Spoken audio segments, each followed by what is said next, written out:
이번에는 저희가 제목을 뭐 쿠버네티스 부여받고 우주로 가자라고 했는데 저희 그 우주라는 그 또 서비스가 있어서 그거에 대한 PPL을 한 건 아니고요. 네.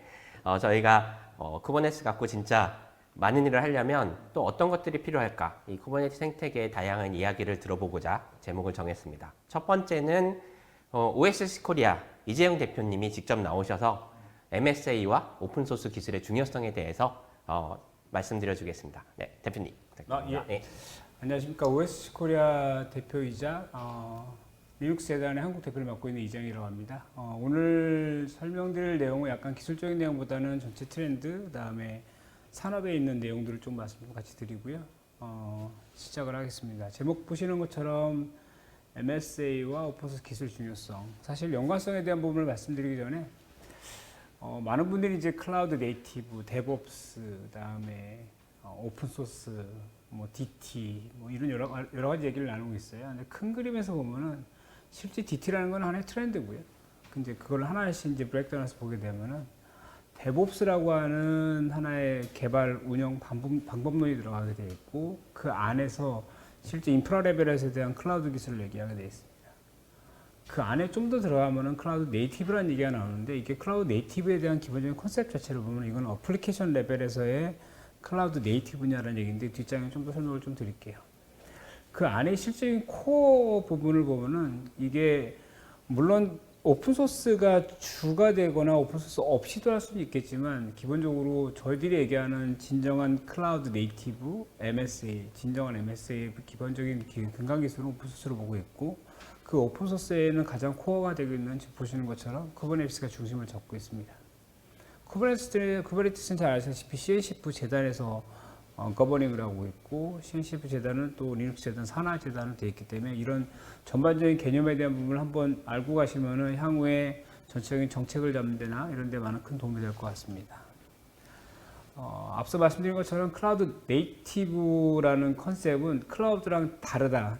이게 어떻게 보면은 클라우드가 좀 더 큰 컨셉이고요. 클라우드 네이티브는 좀 더 클라우드의 좀 더 스페시픽한 내용이라고 보시면 될 것 같은데, 그런 이유로 다르다는 표현을 했었는데요.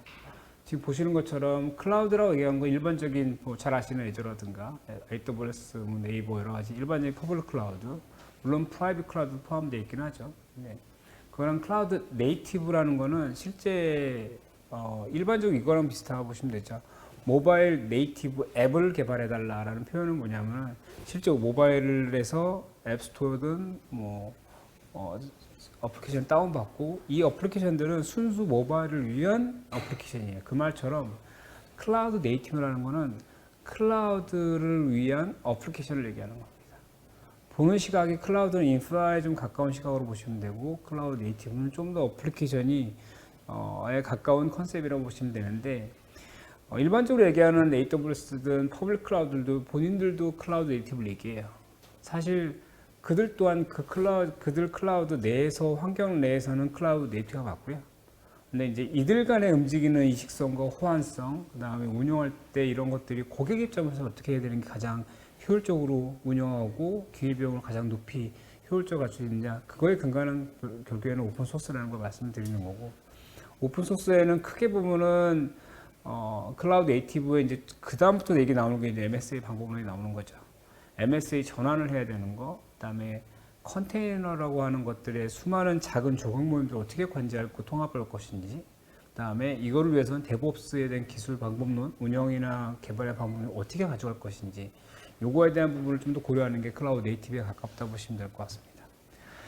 전반적으로 앞에 세션 전체적으로 기술적인 부분이 많이 포함되어 있기 때문에 아마 참석하신 분들이 많은 기술을 알고 계시기 때문에 제가 기본적인 건 좀 스킵을 좀 빨리 하고요. 보시는 것처럼 간단하게 말씀드리면은 MSA로 현대화를 하는 시각에서 볼 때는 두 가지 큰 트랙을 보면은, 실제 어플리케이션에 움직이는 다양한 컴포넌트들이 있지만 그 안에 실제 데이터를 갖고 있는 DB에 대한 부분도 사실 어떻게 보면은 MSA의 출발이라고 하는 게 일반적인 MSA 방법론이고요. 그래서 보시는 것처럼 우측에 있는, 좌측에 있는 것들에 대한 하나의 모노리틱한 형태에 대한 구조, 즉 하나가 장애났을 때 전체 영향을 준다는 거.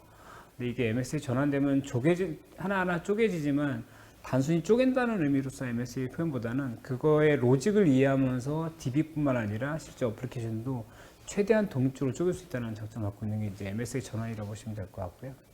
뭐 컨테이너라는 컨셉은 잘 아실 거라고 해서 기만 큰 그림에서만 말씀드리면은 쉽게 얘기하면 넷플릭스나 이런 뭐 국내 같은 뭐 카카오페이든 SK텔레콤에서 갖고 있는 다양한 어플리케이션들이 컨테이너로서 수백 개, 수백만 개에 대한 컨테이너 작은 조각 모임들로 되어 있어요.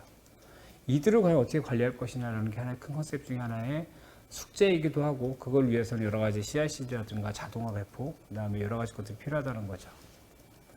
데브옵스는 잘 아실 거라고 보고 제가 여기는 이제 참고 차원에서 말씀을 드린 거고요. MSA는 지금 보시는 것처럼 초분산형 마이크로소프트 아키텍처 구성이고, 그거의 중심을 갖고 있는 게 쿠버네티스라는 플랫폼을 가지고 있고요.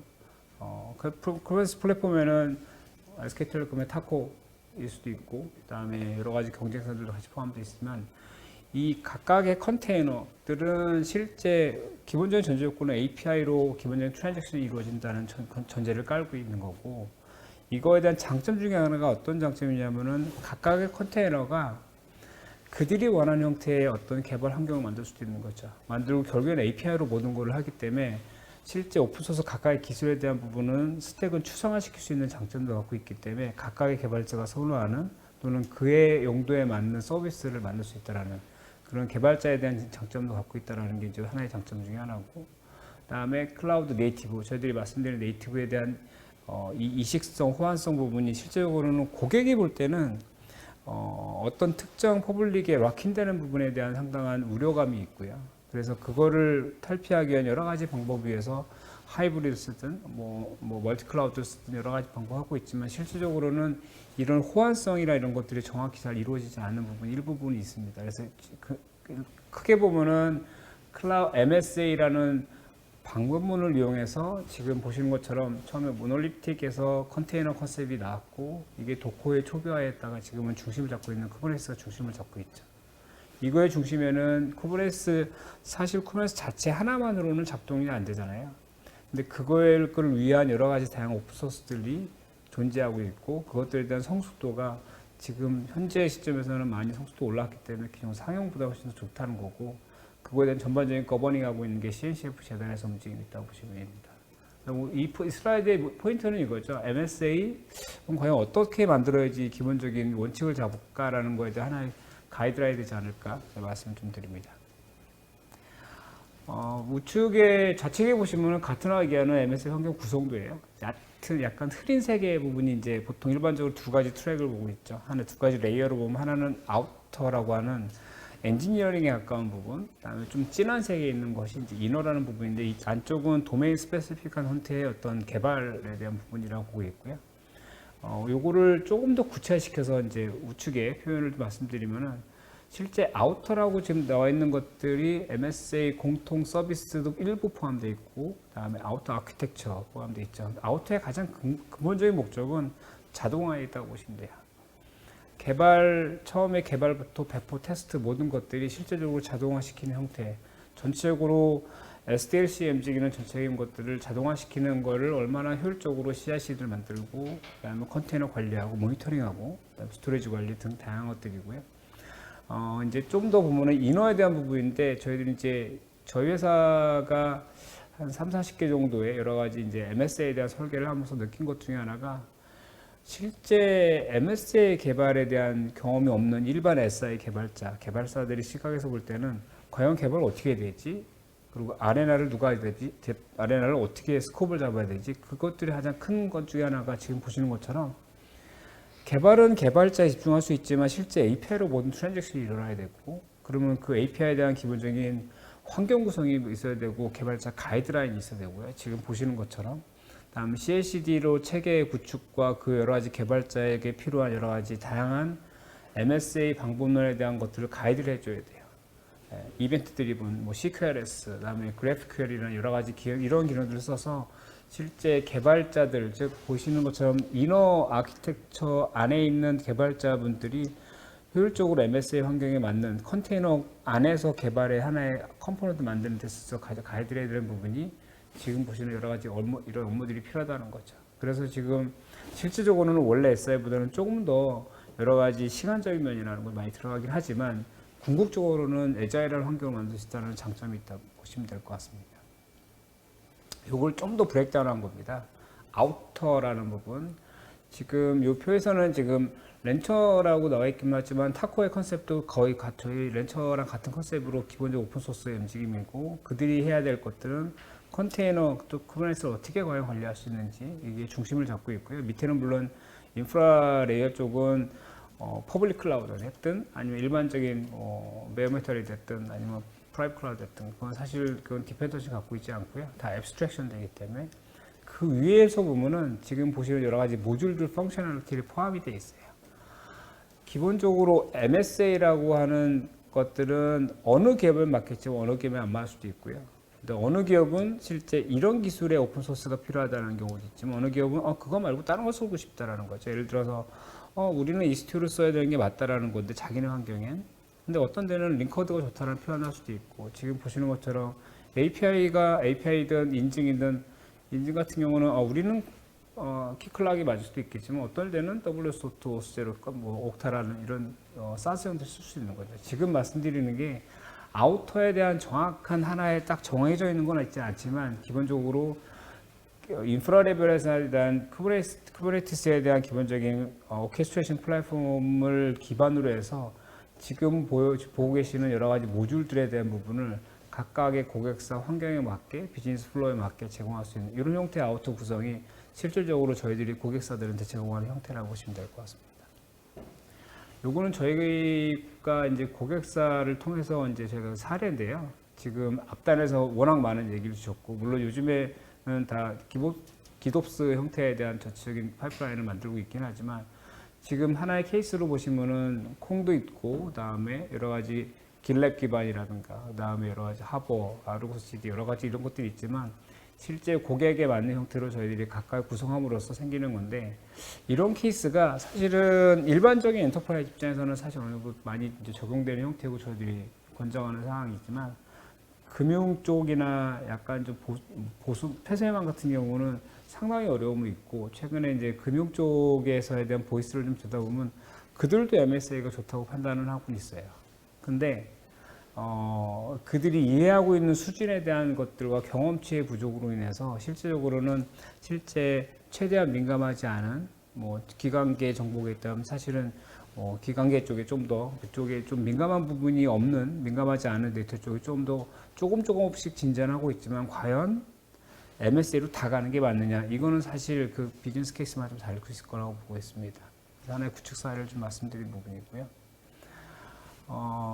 이거는 추가 고려 사항들이에요. 저희들이 저희 회사는 이 전체적인 오픈 소스, 그다음에 향후 MSA 데브옵스가 가는 방향에 맞춰서 과연 필요한 여러 가지 기능들이 무엇이 필요할까를 항상 고민하고 있는 회사이기도 하고, 지금 보시는 것처럼 장애는 어떻게 처리할 것이냐, 예전과 다르게 장애에 대한 부분이 단순히 그냥 성능 테스트하고 끝나는 게 아니라 지금은 컨테이너로 너무나 많은 복잡한 API 구조로 트랜잭션이 일어나고 있고, DB에 대한 액세스에 대한 여러 가지 분리 부분도 있겠지만 장애를 어떻게 할 것이냐, 그래서 나온 게 이제 Chaos Engineering, SR이라는 컨셉이고요. 그게 이제 일례로 이제 AWS에게는 게임 데이터가 됐든가, 국내에도 게임 데이터를 각 기업들이 하고 있죠. 하이텍 기업들이. 그런 것처럼 Chaos Engineering 시각에서 과연 리소스, 각각의 컨테이너들에 대한 장애가 났을 때 얼마나 그거를 빨리 리커버할 수 있고 정상으로 돌아올 수 있는지, 이거에 대한 기본적인 장애 진단 부분도 고려해야 되는 부분이고요. 그다음에 성능에 대한 부분도 같이 보아야 될 부분이 필요하죠. 실제 컨테이너 자체에 대한, 컨테이너 하나하나에 대한 스케일아웃에 대한 펑션, 스케일업에 대한 펑션 같은 것도 있긴 하겠지만 실제 예상 못한 여러 가지 성능에 대한 것도 사전에 실제로 준비를 해야지만 이 서비스에 대한 부분도 어떻게 처리해야 될지, 성능에 있어서 만약에 어떤 문제가 생겼을 때 이거를 스케일아웃이 안 되더라도 서킷 브레이크 통해서 이게 정확히 막는다든가, 이런 여러 가지 다양한 MSA에서 필요한 방법론들이나 데브옵스에 필요한 방법들을 같이 고민해야 된다는 부분이고, 그 다음에는 지금 제가 이 쉽게 반대 방향으로 말씀드리고 있겠지만 비용 진단, 요즘에 얘기 나온 게 피놉스 쪽이죠. 예전에 VM에서도 사실 하드웨어에 대한 리소스의 유틸라이제이션을 얘기하고 있지만 이게 이제 컨테이너가 아무로서도 그것 또한 하드웨어든 유틸라이제이션에 대한 부분이 실제 돈과 연관된 부분이기 때문에 이거에 대한 피놉스 부분도 같이 고민해야 될 이슈고, 그다음에 쿠버네티스 인프라에 대한 취약성, 그다음에 컨테이너 자체에 대한 보안을 어떻게 처리할 것이냐. 왜냐하면 오픈소스 기반 움직이기 때문에 이거에 대한 걸 과연 보안적인 취약점을 어떻게 그러면 정책을 잡을 것이냐. 그다음에 전반적인 SDLC에 대한 그러니까 소프트웨어 디벨롭하는 라이프 사이클 자체에서에 대한 개발부터 테스트 여러 가지 것들을 얼마나 어떻게 그럼 과연 이런 전체적인 보안을 잘 대책을 세울 것이냐 이런 것들도 사실 고민에 대한 부분이기 때문에 향후에 MSA로 간든 데브옵스도 이런 것들은 추가적으로 운영상에선 아니면 개발 입장에서 꼭 필요한 부분이라고 제가 고려사항을 좀 말씀을 드립니다. 클라우드 네이티브 오픈소스 기반의 MSA 환경 지금 쭉 여태까지 말씀드렸죠. MSA 쪼개져 있는 MSA 짧게 말씀드리면 간단하게 말씀드리면 그 다음에 민첩한 데브옵스에 대한 자동화 그 다음에 데브셉옵스라 얘기도 할 수 있죠. 그 다음에 클라우드 간의 이식성과 호환성에 대한 부분을 어떻게 처리할 것인지 그거에 대한 중심은 실제 쿠버네티스랑 그 외에 있는 그 주변에 있는 다양한 오픈소스가 아주 탄력적으로 움직여야 되고요. 그 다음에 그거에 대한 유연성, 기술의 유연성이 오픈소스가 충분히 많이 지금 성숙되어 있다는 거고, 그 다음에 이 오픈소스 성숙에 대한 기반 기술은 일반 상용 소프트웨어 갖고 있는 특정 몇몇 집단에 대한 움직임이 아닌 전 세계 집단 지식이 생기는 지식이기 때문에 이거에 대한 컨트리뷰션에 대한 숫자나 이런 걸 볼 때는 오픈소스가 현재는 현업에서는 전반적인 이 오픈소스에 대한 트렌드를 따라오고 있지만 일단 매니지먼트 랩에서는 어느 정도 보는 시각은 차이가 좀 있다고 합니다. 근데 이 부분을 풀어야 되는 게 저희 뭐 재단이든 저희 OSC가 기업으로서든 아니면 SK 텔레콤의 타코에 대한 하나의 타코도 하나의 가야 될 숙제라고 보고 있고요. 같이 풀어갈 수 있는 하나의 숙제라고 보고 있습니다. 오픈소스 시장 성장과 가치 사실 지금 보시는 것처럼 전체 오픈소스 시장이 얼마냐 그 다음에 데브옵스 시장 그 다음에 MSA 시장 사실 이거를 정확하게 명확한 수치로 뽑아내기 사실 어려워요. 저희 쪽에 저희 이제 CNCF 재단으로서에 대한 뿐만 아니라 같은 얻은 여러 가지 자료를 봐도 지금 보시는 것처럼 몇 가지 자료 중에 제가 오늘 잘 보여드릴 자료는 실제적으로는 지금 보시는 것처럼 5개 조사기관, IBM, 마이크로소프트, 그다음에 AWS, 타타, 그다음에 셀스포스 이 기관들이 지금 2018년부터 26년까지 과연 오픈소스 시장이 얼마나 더 커질 거냐, 클라우드 기반의 MSA가 얼마나 커질 거냐를 봤을 때 아시아 시장이 가장 빠르게 성장하고 있다는 것을 보여주는 하나의 지표고요. 그거에 대한 기준은 지금 국내에서는 저는 이제 이런 하이텍이든 이런 신기술에 대한 부분을 많이 뵙고 있지만 실제 그렇지 않은 많은 기존에 있는 기간 산업들이 많이 존재하고 있습니다. 이거를 좀 더 어떻게 하면 좀 빨리 확산시켜서 저희 나라가 IT 소비 강국이 아닌 IT 생산 강국이 될 수 있는 하나의 큰 모멘텀이 될 수 있기를 기대하면서 이 자료를 좀 드렸는데 지금 보시면은 5개 조사기관의 내용은 실제적으로는 지금 나와 있는 수치는 실제 30조, 60조 되진 않겠지만 지금 표에 잠깐 설명이 나와 있듯이 실제 MSA 시장을 통해서 얻어지는 여러 가지 파생 상품들이 나올 수가 있습니다. 솔루션이 됐든 아니면 그걸 통한 여러 가지 부가 서비스가 됐든 이런 걸 봤을 때는 저희들이 보는 시각에서 30조에서 60조 정도의 그 마켓 2026년까지 상당히 큰 성장 속도를 갖고 있다고 보고 있고요. 그거의 한 예로 IBM이 클라우드 CSP를 접고 본격적으로 오픈소스나 이쪽에 대한 부분을 좀 더 많이 집중하는 이유가 하나의 실례로 좀 말씀드릴 수 있을 것 같습니다. 제가 좀 짧게 이렇게 큰 그림에서 MSA랑 오픈소스의 연관성, 제가 말한 MSA라는 거는 클라우드 네이티브가 근간을 깔고 있고요. 제가 앞에 한 장만 좀 한 번 더 강조드리고 싶은 부분은 실제 클라우드 네이티브로 앱들이 어플리케이션들 고객한테 제공하는 어플리케이션들이 가기 위해서는 진정한 클라우드 네이티브 즉 특정 클라우드 퍼블릭의 디펜던스를 갖고 있지 않고 종속성 독립적인 형태의 진정한 클라우드 네이티브 MSA는 사실 오픈소스를 중심으로 하는 게 저희들이 보는 시각입니다. 이 부분을 한 번 더 참고로 해서 내부 각 기업에서 좀 더 나아가는 기업에 맞는 형태에 대한 서비스를 구현할 수 있도록 기대를 하겠습니다. 예. 네, 감사합니다. 네. 이재용 대표님한테 잘 들었고요. 저희가 이번에 시간이 없어서 짧게 했는데 다음에 네. 기회 있으면 예. 좀 더 시간을 가지고 이런 얘기도 한번 할 수 있으면 좋을 것 같습니다. 네, 그러면 AI 백엔드 구축 방향에 대해서 저희 팀의 안승윤 님이 뭐 디테일한 기술적인 건 아니고요. 이게 필요하고 어떻게 어떤 것들이 있는지 뭐 간단하게 공유를 드리는 시간 가지도록 하겠습니다. 승윤이. 네, 감사합니다. AI 백엔드 구축 방향이라고 제가 설명을 드릴 건데 사실은 저희가 이제 이게 숏토크잖아요. 그래서 우리가 앞으로 어떻게 AI 백엔드를 구축할지 그 간략한 방향을 아주 좀 편안하게 설명을 드릴 수 있도록 설명드리도록 하겠습니다.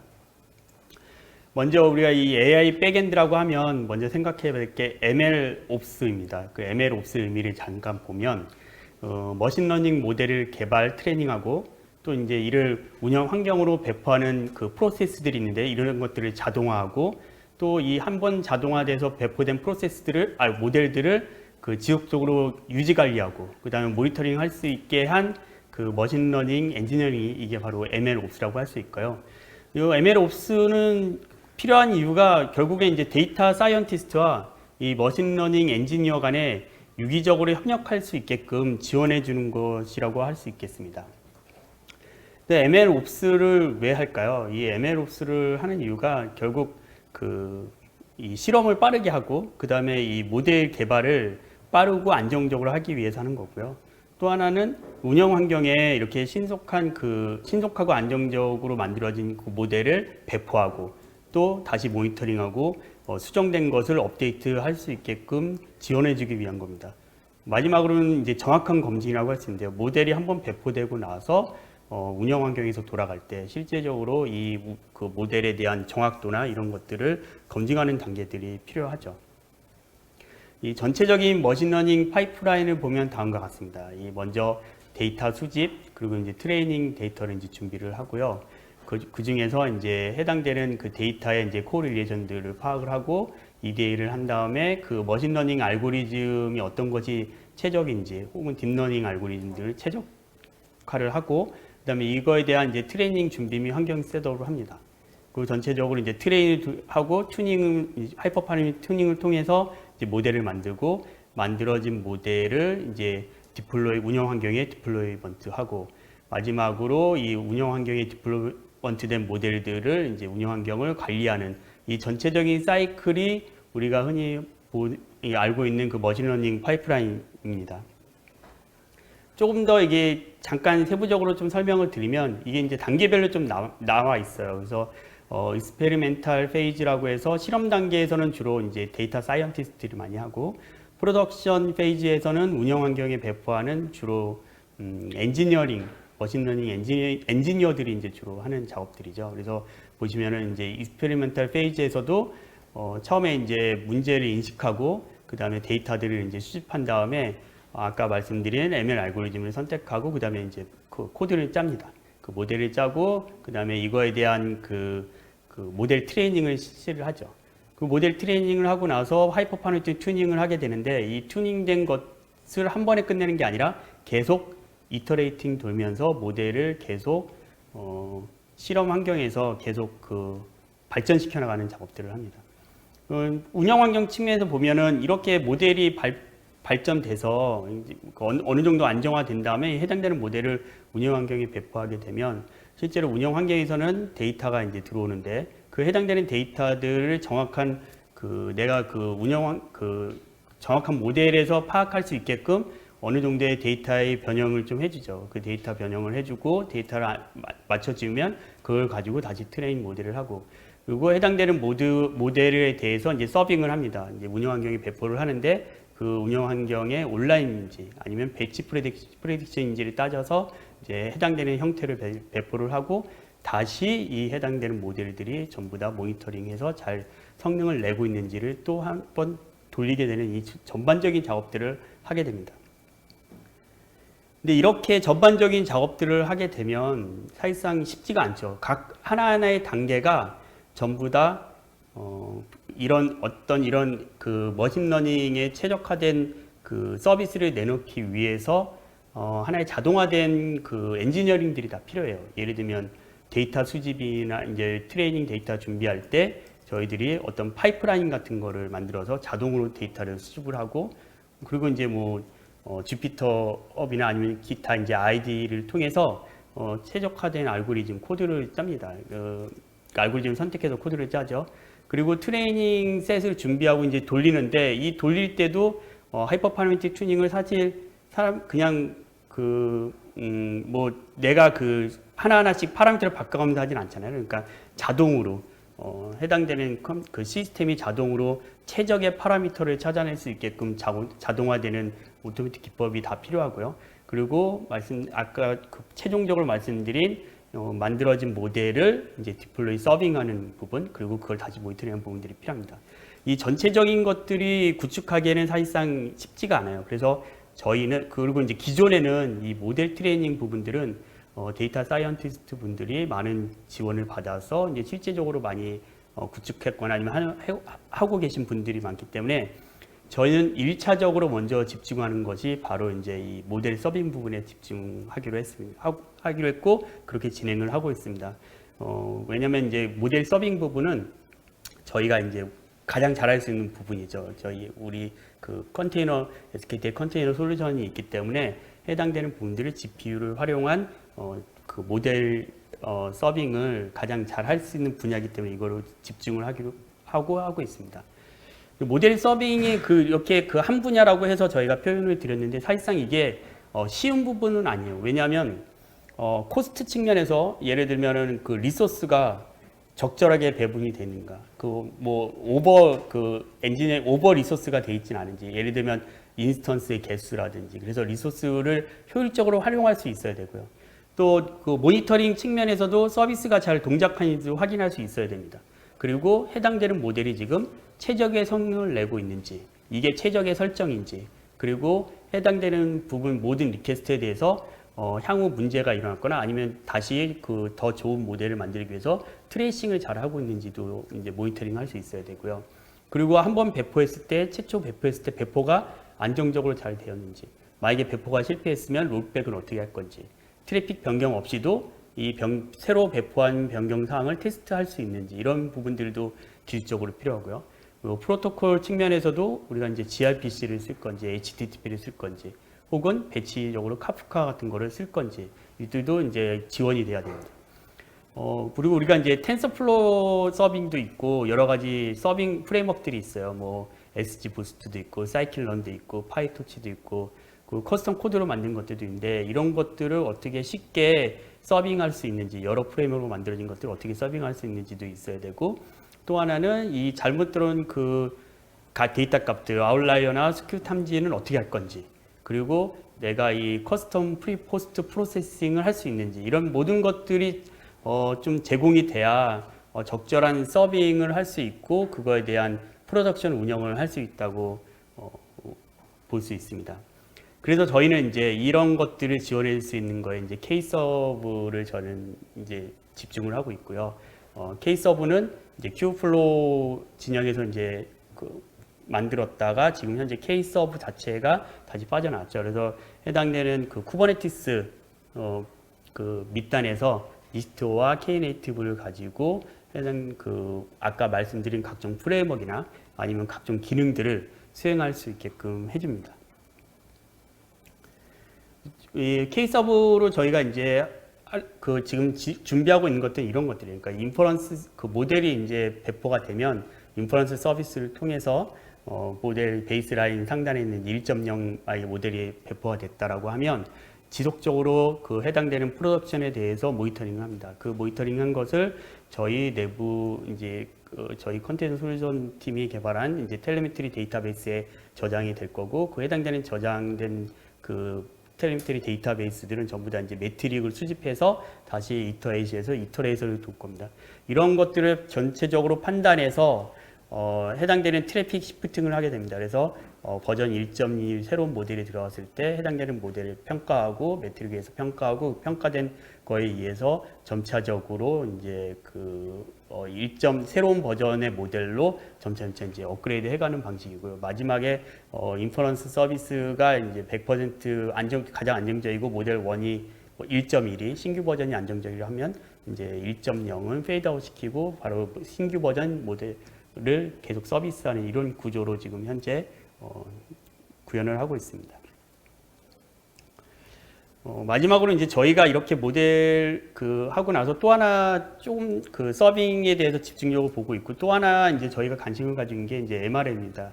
MRM은 이제 좀 간단하게 말씀드리면 이 잘못된 모델이나 잘못 사용된 모델을 근거로 만약 의사결정을 하게 되면 잠재적으로 나쁜 결과가 발생하고 그 기업의 상당한 코스트의 문제를 일으킬 수 있죠. 상당히 리스크를 문제를 일으킬 수 있는데, 이런 것들을 관리 감독하는 기법입니다. 그래서 모델 오류나 잘못된 모델 사용 가능성을 알아내서 방지한다는 측면이고요.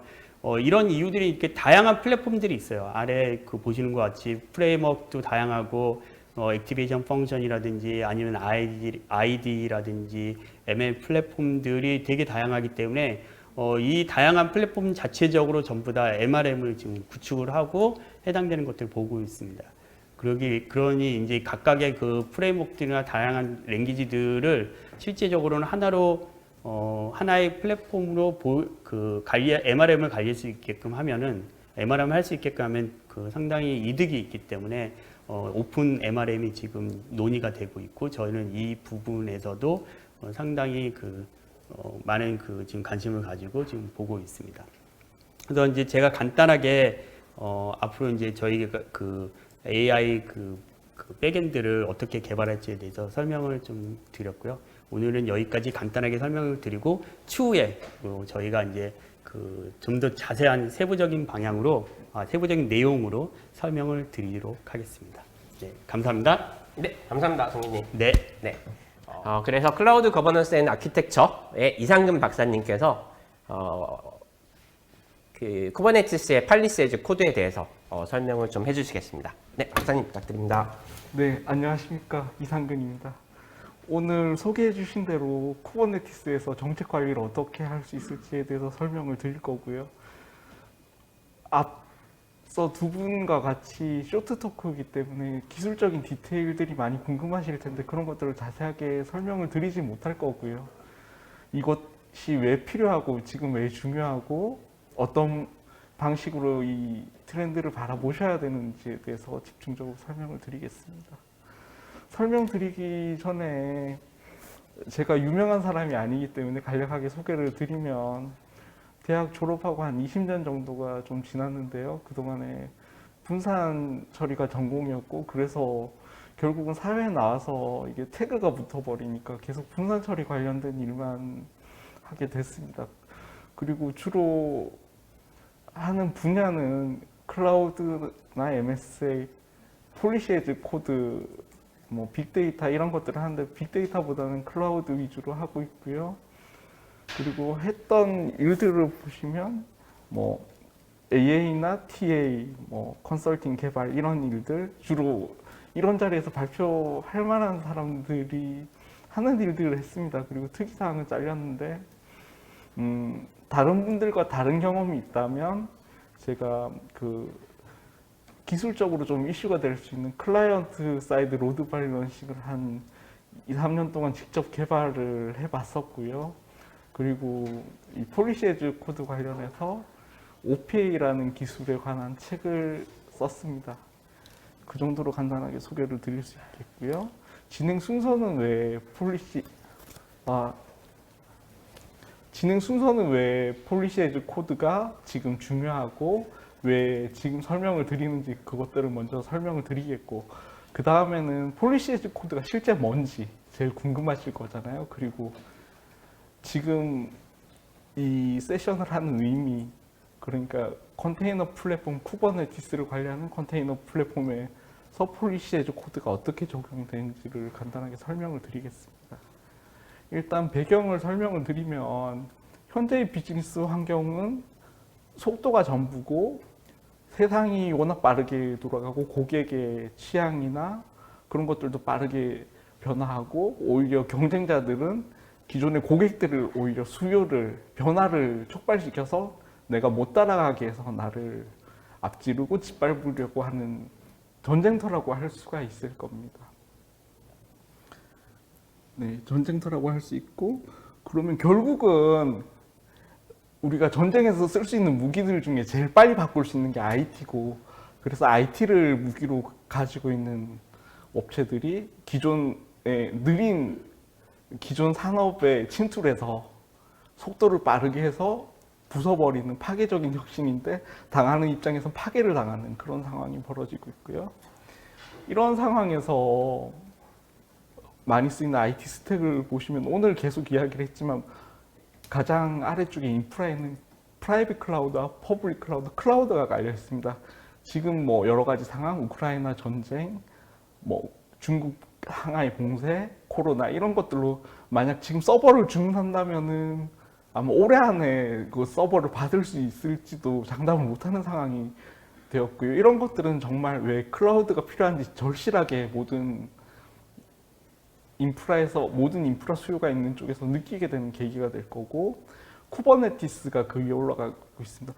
물론 오늘 설명해 주신 오픈스택이나 그런 것들이 아래에 깔려 있기는 하지만 그 VM 레벨에서 다루면 우리가 퍼블릭 클라우드도 여러 가지가 있고 오픈스택 기반 프라이빗 클라우드도 대기업들은 거의 가지고 계실 텐데, 이것들을 VM 레벨에서 접근하면 다 호환성이 없습니다. 다 굉장히 많은 기술을 확보를 해야 되고, 쿠버네티스로 접근할 때만이, 쿠버네티스는 뭐 네트워크도 다룰 수 있고 스토리지도 다룰 수 있고 충분히 강력하면서도 이런 데서 최대한의 호환성을 제공을 할 수가 있습니다. 그래서 쿠버네티스 수준에서 이런 것들을 플랫폼을 구축을 하는 것이 가장 효율적이고 합리적입니다. 이거는 뭐 증명이 된 거고요. MSA에 대해서는 다음 슬라이드에서 간단히 설명을 드리겠습니다. 제가 느끼는 MSA라는 건 이런 겁니다. 결국은 하나의 서비스가 있으면 모든 부분이 같은 속도로 변경되지는 않습니다.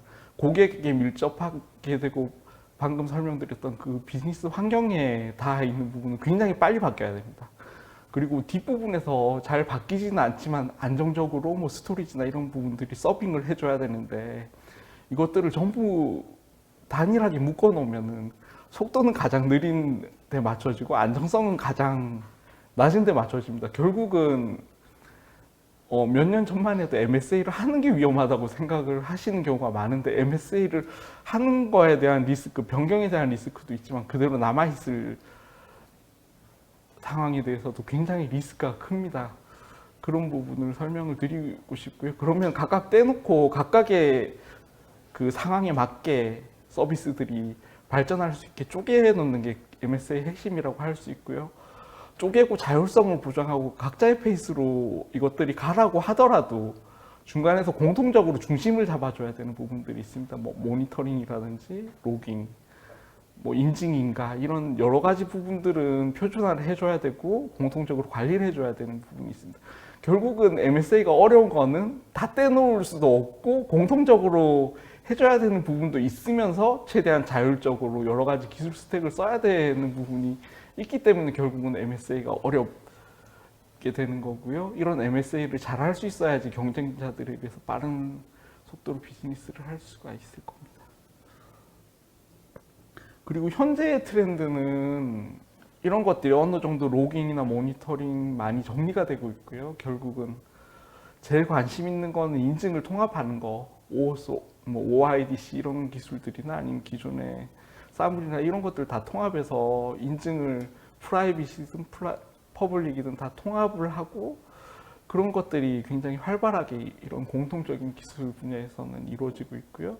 그렇다면은 인증이 통합되고 나면은 그 다음에는 어떤 것들에 관심을 가지게 될 건지 생각해 보시면, 결국 인증을 통합하는 이유는 이 서비스들이 이 사용자가 누군지는 알았으니까 어떤 서비스를 사용을 해도 될지, 어떤 자원을 사용해야 될지 그런 권한들을 통제하기 위한 권한 관리를 위한 거고요. 결국은 권한 관리만 처음에는 받다가 결국은 권한 관리랑 정책 관리는 굉장히 비슷합니다. 근데 오히려 정책 관리가 슈퍼셋인 거죠. 내가 이 API를 호출할 수 있다, 이 자원에 접근할 수 있다, 이런 것들이 권한이라면은 권한은 아니지만 비슷한 것들이 존재합니다. 분명히 쉽게 설명을 드리면 우리가 그 인사평가를 받았는데 그 등급에 따라서 인상률이 얼마 다 뭐 최고 등급을 받으면 뭐 10%까지 연봉을 인상할 수 있고 뭐 최하 등급을 받으면 뭐 한 1, 2%만 오른다. 그러면 이것들은 내가 연봉을 10%를 인상할 수 있는 권한이 있는 게 아니고 그냥 회사의 정책인 거잖아요. 그런 부분들. 그런데 어떻게 보면 로직을 보면 굉장히 비쌉니다. 그리고 그 기업이나 서비스에는 굉장히 여러 도메인의 정책이 존재를 합니다. 인사 정책이나 아니면은 그 권한 관리에 대한 정책이라든지 뭐 자원 관리 정책이라든지 그런 것들이 여러 도메인의 정책들이 존재를 할 건데 이런 정책들이 모여서 그 서비스에 대한 하나의 거버넌스의 상을 이루게 됩니다. 이런 관점에서 이제 인증을 통합했으니까 당연히 권한 관리가 보이실 텐데 조금 더 시각을 확대해서 정책 관리로 시야를 좀 넓히시면 훨씬 큰 것들을 보실 수가 있습니다. 그러면 MSA 정책 관리 이런 걸 어떻게 해야 되냐? 결국은 위임입니다. 해결책은 위임인 거고 이 위임으로 성공한 사례가 있습니다. 기존에 최근에 20, 30년 동안의 엔터프라이즈의 발전은 결국은 RDBMS가 끌고 갔다고 할 수 있습니다.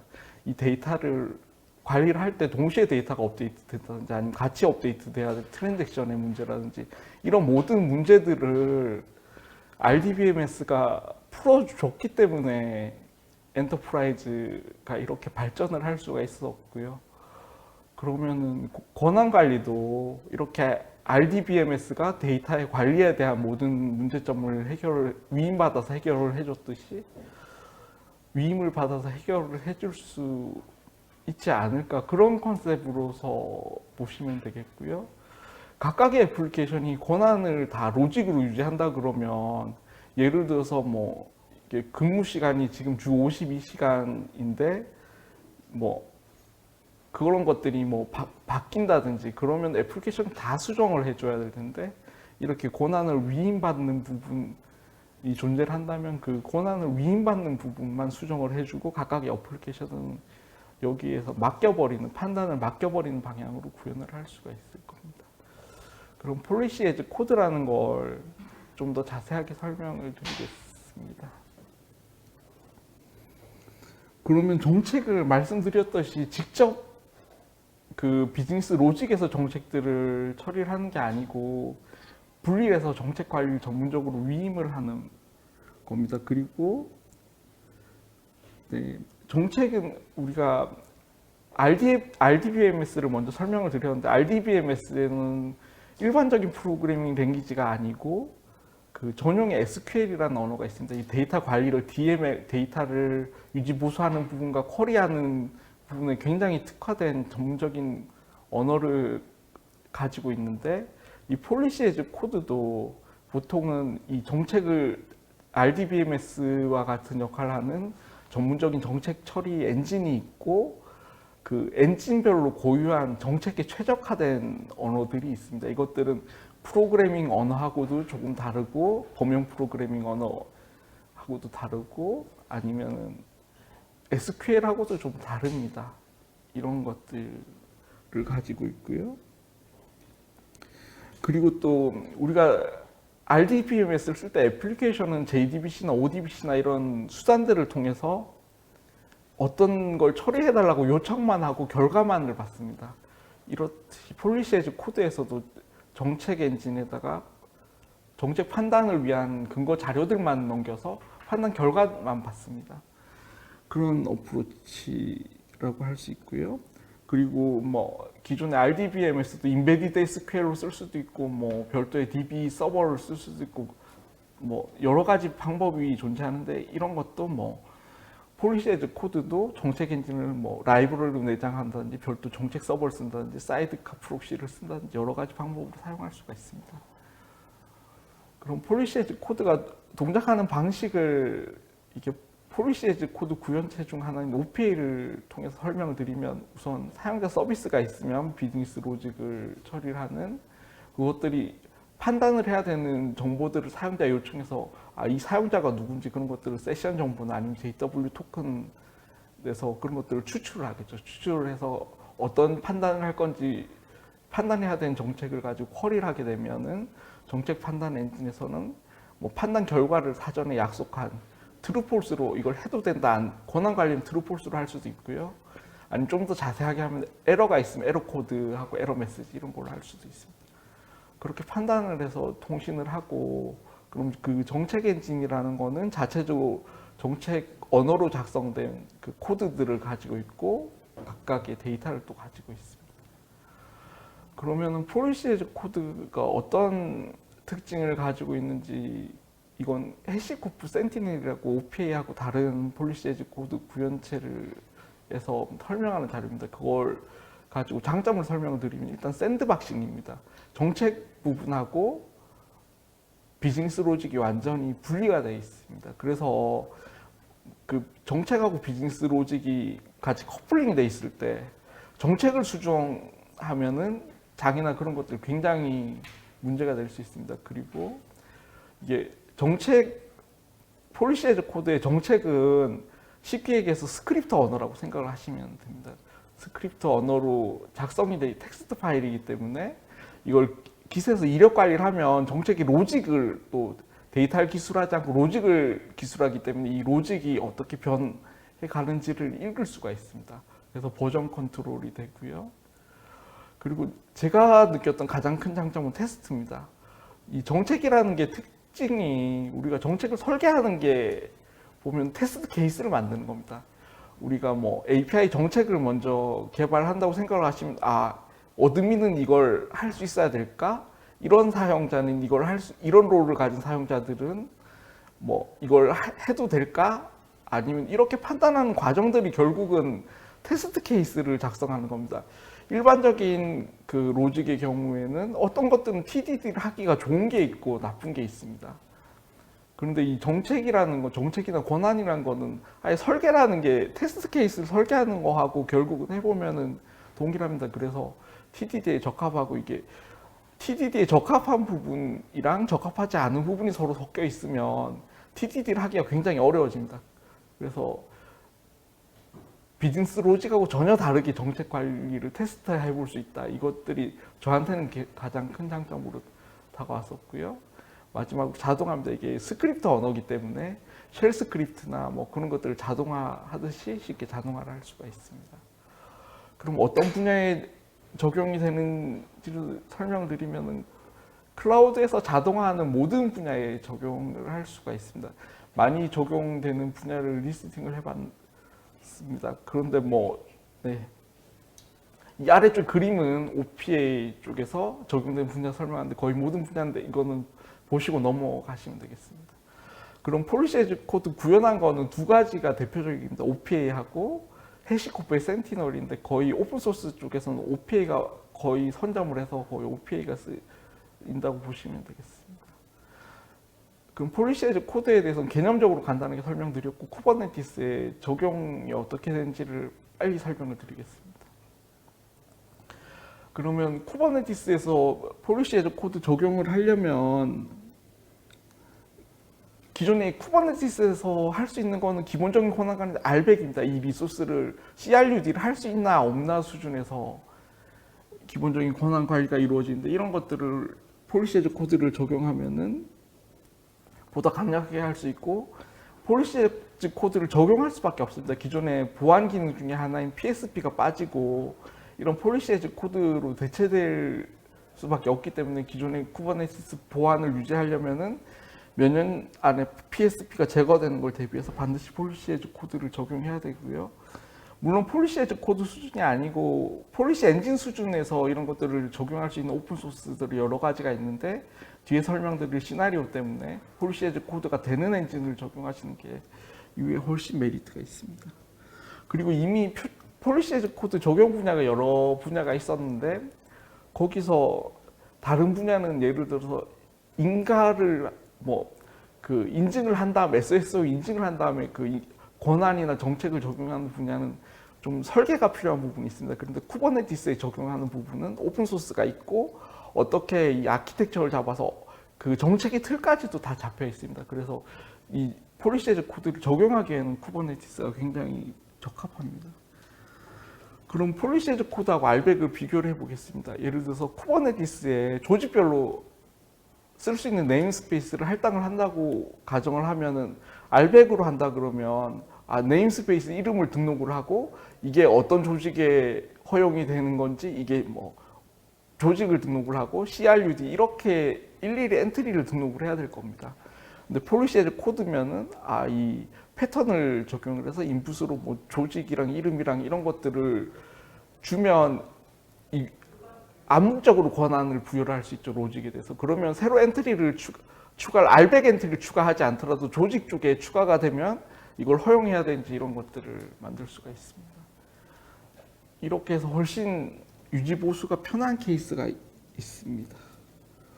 그러면 폴리시 에즈 코드 쿠버네티스 적용하면 어떤 것들을 할 수 있는지 실제 예들을 설명을 드리겠습니다. 일단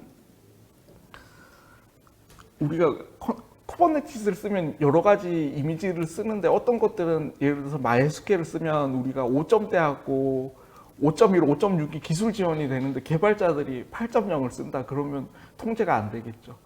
그럼 이것들을 디플로이 할 때 체크할 때 기술 지원이 안 되는 버전을 못 쓰게 한다든지 최근에 도커오버가 상용화됐는데 도커오버를 퍼블릭하기 실수로 쓰면은 유출이 될 수 있는데 내부에 있는 레포지토리만 쓰게 한다든지 이런 것들을 통제를 할 수가 있을 거고요. 그리고 네트워크 관련해서 운영기에다가 노드 포트를 만든다든지 이런 것들을 차단을 할 수가 있습니다. 그리고 뭐 조직별로 쓸 수 있는 로드 밸런서가 있는데 옆팀 로드 밸런서에 붙여가지고 나중에 관리가 안 되고 그런 것들 내가 모르는 옆팀 서비스들이 내 로드 밸런서에 붙어 있다 이런 것들을 막을 수가 있습니다.